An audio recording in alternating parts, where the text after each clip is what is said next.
So hello everyone, today we are going to study class 10th first chapter of science, which is chemical reaction and equation. So do you know what is a chemical reaction is? It is nothing but a process in which one or more substances react with each other to form new substances with different properties. So basically इसका क्या मतलब होता है, जब एक या एक से ज़्यादा सब्सटेंस रिएक्ट करते हैं और फॉर्म करते हैं एक न्यू सब्सटेंस को, जिनकी एक दूसरे से टोटली डिफरेंट प्रॉपर्टीज़ होती हैं, यही एक केमिकल रिएक्शन होती है। इसे हम एक एग्जांपल से समझेंगे। जब मैं ए और बी को कंबाइन करती हूँ, वो मुझे एक प्रोडक्ट देता है, एक न्यू सब्सटेंस देता है, जो कि मान लो सी है, ठीक है। तो अब हम इसे एक क्लासिकल एग्जांपल से समझते हैं। जैसे कि मैंने हाइड्रोजन को ऑक्सीजन के साथ रिएक्ट कराया, तो उसने मुझे वाटर दिया। तो यहाँ पे hydrogen and oxygen are reactant and जो वाटर है वो प्रोडक्ट है। तो ये भाई रिएक्टेंट एंड प्रोडक्ट, उस टाइम से हम इनकी बातें कर रहे हैं, ये होते क्या हैं, ठीक है। तो जो रिएक्टेंट्स होते हैं वो ऐसी स्पीशीज़ होती हैं जो कि रिएक्शन में पार्टिसिपेट करती है। लेकिन वहीं पे अगर हम बात करें प्रोडक्ट की, तो वो ऐसे सब्सटेंसेस होते हैं जो फॉर्म होते हैं ड्यूरिंग केमिकल रिएक्शन, ओके। तो रिएक्टेंट्स को हम लेफ्ट हैंड साइड लिखते हैं और प्रोडक्ट को हम राइट हैंड साइड लिखते हैं। यहाँ पे मैंने एग्जांपल दिया हुआ है हाइड्रोजन एंड ऑक्सीजन का, कि हाइड्रोजन एंड ऑक्सीजन रिएक्ट कर रहे हैं तो वो रिएक्टेंट हैं, उसे हमने लेफ्ट हैंड साइड लिखा है। वाटर को हमने राइट हैंड साइड लिखा है, जो कि एक प्रोडक्ट है, जो कि कैसे फॉर्म हुआ, जब हाइड्रोजन एंड ऑक्सीजन ने एक साथ रिएक्ट किया तब वो फॉर्म हो गया, ओके। अब हम पढ़ेंगे एक बहुत ही इम्पॉर्टेंट चीज़ कि फिज़िकल एंड केमिकल चेंज क्या होता है। ये आपने पहले भी अपनी फर्दर प्रीवियस क्लासेस में पढ़ी हुई हैं और अभी भी हम पढ़ने जा रहे हैं। मैं ये आपको इसलिए बता रही हूँ so that you will be not confused, okay. So physical change क्या होता है, जिसमें कोई भी न्यू सब्सटेंस नहीं बनता है। केमिकल चेंज में न्यू सब्सटेंस फॉर्म होता है। फिजिकल चेंज रिवर्सिबल होते हैं, लेकिन केमिकल चेंज परमानेंट होते हैं। We can not reverse them. Example से समझो, मेल्टिंग ऑफ आइस एग्जाम्पल है फिजिकल चेंज का। आइस मेल्ट हो रही है तो मैं उसे दोबारा फ्रीज कर सकती हूँ, दोबारा मैं उसको आइस बना सकती हूँ, ओके। लेकिन केमिकल चेंज का एग्जांपल है बर्निंग ऑफ वुड। वुड एक बार बर्न हो गया तो मैं उसे दोबारा वुड नहीं बना सकती, क्यों? इसमें न्यू सब्सटेंस बनता है। वुड के बर्न होने से ऐश बनता है, मैं उसे दोबारा वुड नहीं बना सकती। It is not possible at all, okay. अब हम देखेंगे कि भाई ये केमिकल इक्वेशन हो रही है नहीं हो रही है, हमें कैसे पता चलेगा।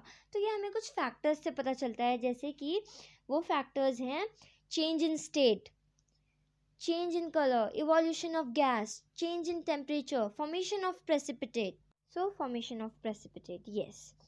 अब चेंज इन स्टेट से क्या हमें समझ में आ रहा है कि स्टेट में कोई चेंज आ रहा है, जैसे कि गैस से लिक्विड बन रहा होगा, लिक्विड से गैस, या फिर सॉलिड, कुछ भी बन रहा होगा, स्टेट में चेंज आ रहा होगा। चेंज इन कलर, कलर में चेंज आ रहा होगा। Evolution of gas, gas evolve हो रही होगी। Change in temperature, exothermic endothermic, जो अभी हम समझेंगे। फॉर्मेशन ऑफ प्रेसिपिटेट, कोई पीपीटी बन रही होगी, प्रेसिपिटेट फॉर्म हो रहा होगा, जो कि प्रेसिपिटेट क्या होता है, एक इनसॉल्युबल प्रोडक्ट होता है जो कि सॉल्युबल नहीं होता है, okay. So change in state का एग्जांपल आप देख सकते हो, मैंने क्या लिखा हुआ है, हाइड्रोजन एंड ऑक्सीजन जब ऐड होते हैं वो क्या फॉर्म करते हैं, वाटर।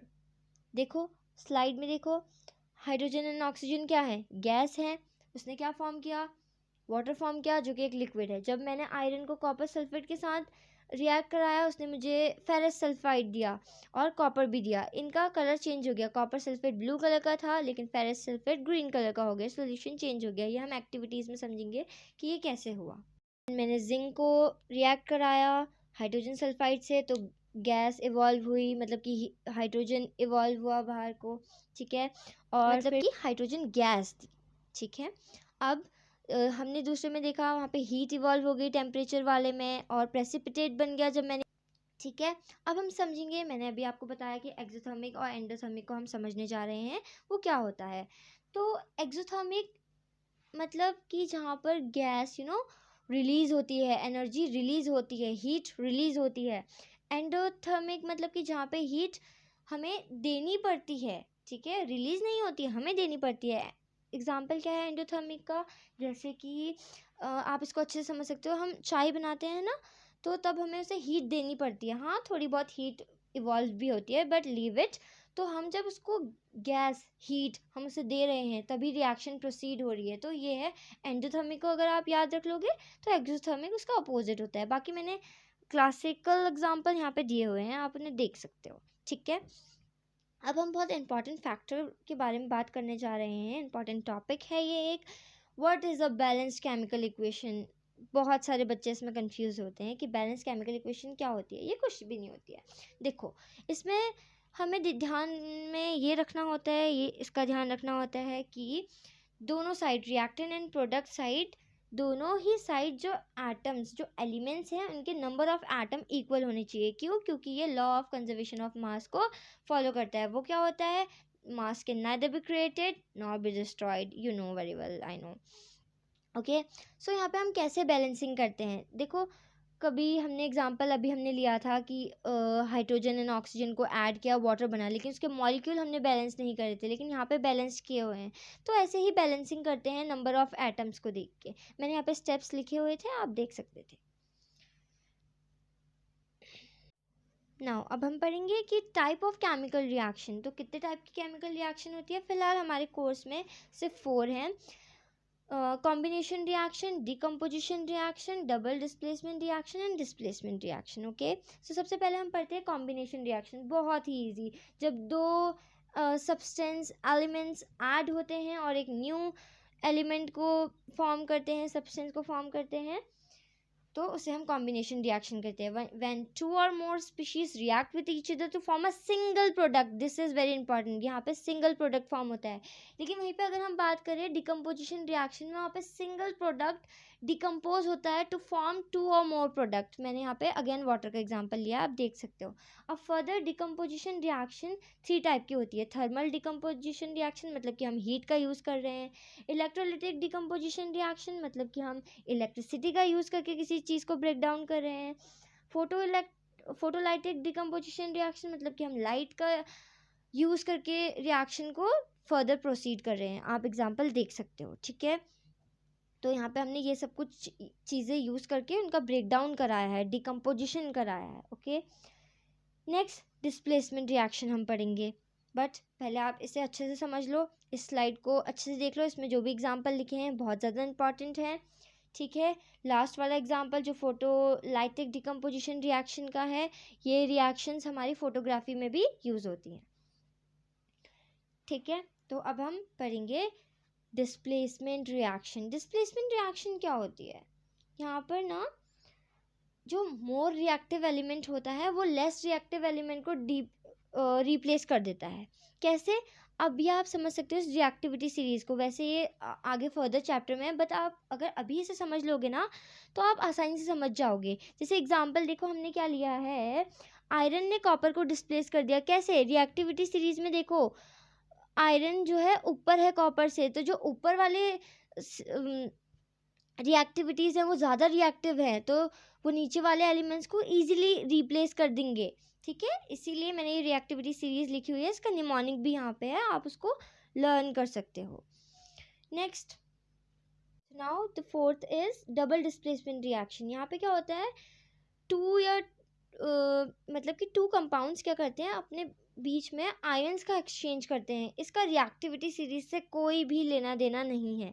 ठीक है, जैसे कि यहाँ पर मैंने एग्जाम्पल लिखा हुआ है, sodium sulphide Na2SO4 and barium chloride react करके क्या बना रहे हैं, barium sulphide and sodium chloride. ठीक है, तो यहाँ पे आयन का एक्सचेंज हो रहा है, राइट। और ये एक प्रेसिपिटेशन रिएक्शन भी है, क्योंकि यहाँ पे BaSO4 की वजह से प्रेसिपिटेट जो है BaSO4 है वो फॉर्म हुआ है। किसके वजह से फॉर्म हुआ है? वो फॉर्म हुआ है SO4 2- एंड Ba2 पॉजिटिव की वजह से वो फॉर्म हुआ है। ठीक है, अब हम पढ़ेंगे oxidation and reduction. So basically इसको हम इजी वर्ड्स में समझेंगे कि ऑक्सीडेशन एंड रिडक्शन क्या होता है। ऑक्सीडेशन मतलब कि addition of oxygen and removal of hydrogen. Simply हम ये भी कह सकते हैं कि लॉस ऑफ इलेक्ट्रॉन। और वहीं पे reduction, addition of hydrogen and reduction, reduction में क्या होगा, हाइड्रोजन का एडिशन हो जाएगा, ऑक्सीजन का रिमूवल हो जाएगा, right, and gain of electron यहाँ पे होता है। मीन्स इलेक्ट्रॉन यहाँ पे गेन किया जाता है। अब मैं आपको लास्ट में ये भी बताऊंगी कि ऑक्सीडाइजिंग एजेंट क्या होता है एंड रिड्यूसिंग एजेंट क्या होता है। अभी नहीं बता रही हूँ क्योंकि आप कंफ्यूज जाओगे। यहाँ पे एक रिएक्शन है, देख सकते हो आप। अब हम पढ़ेंगे कि ये कोरोजन क्या होता है और रेंसिडिटी क्या होती है। तो कोरोजन को ना, रस्टिंग ऑफ आयरन एक कोरोजन का एग्जाम्पल है। मैंने डेफिनेशन लिखी हुई है, आप पढ़ सकते हो, मैं बता देती हूँ। जैसे जब आयरन रिएक्ट करता है ऑक्सीजन के साथ तो उसके ऊपर एक ऑक्साइड की लेयर बन जाती है, आयरन ऑक्साइड की, ठीक है। इसकी वजह से कोरोजन हो जाता है।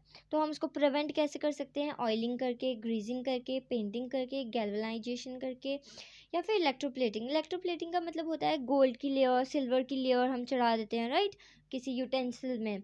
अब रेंसिडिटी क्या होता है? ऐसे फूड जो ऑयल और फैट कंटेन करते हैं और वो ऑक्सीडाइज हो जाते हैं, उन्हें हम कहते हैं। इन्हें हम प्रिवेंट कर सकते हैं एयर टाइट कंटेनर यूज़ करके, नाइट्रोजन गैस का यूज़ करके, वैक्यूम पैकिंग करके, एंटीऑक्सीडेंट्स भी हम यूज़ कर सकते हैं, ठीक है। मैंने आपको कहा था मैं लास्ट में बता दूंगी कि ऑक्सीडाइजिंग एजेंट और रिड्यूसिंग एजेंट क्या होता है। तो ये ऐसी चीज़ें होती हैं जिसका रिडक्शन हो रहा होता है वो ऑक्सीडाइजिंग एजेंट होता है, जिसका ऑक्सीडेशन हो रहा होता है वो रिड्यूसिंग एजेंट होता है। So that's all and thanks for watching. If you like this video, please do subscribe my channel and share it. and मैंने इसमें एक्टिविटीज़ जो इस चैप्टर में है वो कवर नहीं करी हुई हैं, उसे मैं सेपरेट वीडियो में कवर करूँगी। और अगर आपको कुछ भी पूछना होगा तो आप कमेंट में पूछ सकते हो।